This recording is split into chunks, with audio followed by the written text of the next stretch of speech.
Hey guys, what's up? Shanerator here. Have you ever had road rage? I've had it. Different people exhibit road rage in very different ways. I tend to be pretty subdued about my rage. Others, on the other hand, do all sorts of things to exhibit their rage. I think the most common ones involve the lifting up of a hand and some sort of obscene gesture that comes with it. Others physically roll down their window, because most people these days roll down their window like this.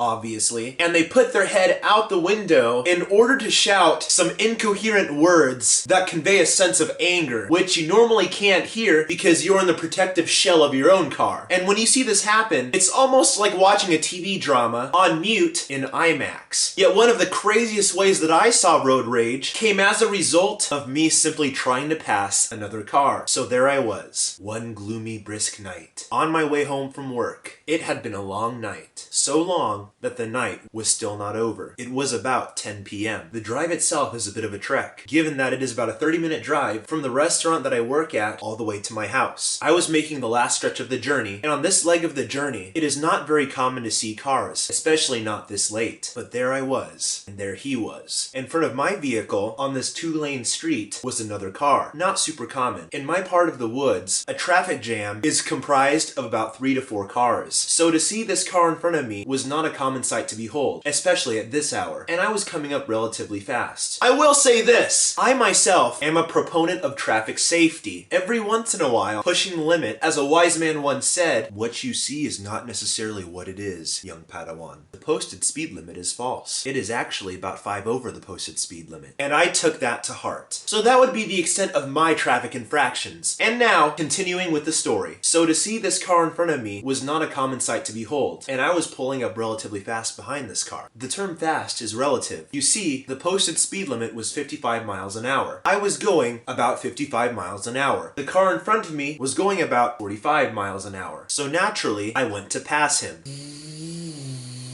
There was no illicit activity here. The line separating the two-way street was a dotted line, indicating that I had the right of way to pass, which is what I did. I went into the left lane and began to speed up. And then I noticed something. As I was speeding up, the car that I was passing in the right lane was maintaining the same speed as I was. I glanced at my speedometer, 55, 60, 65, and then I glanced back at the car. He was maintaining my speed as I was trying to pass him, 70, 75, 80, and then back at the other car, which was still maintaining the speed right next to me. I should have backed off. I didn't. At this point in time, speed was irrelevant. It was as if I had become Han Solo on the Millennium Falcon. I was ignoring my speedometer at this point. As we continued this rather spontaneous race of sorts, I noticed something. There was a railroad crossing ahead. I didn't back down. We were drawing close to the railroad, probably at unfathomable speeds. Something else happened. Within a few hundred feet of the railroad crossing, the other driver backed off. He backed off, giving me just enough time to transfer back into the right lane and make the crossing. For a while I was tailgated, but it didn't matter. I was victorious. Yeah, that was, without a doubt, the worst road rage I've ever seen. And also, one of the most dangerous things I have ever done in a vehicle. And one should note, this was several years ago. A lot has changed since then. I'm a reformed driver now. Mom,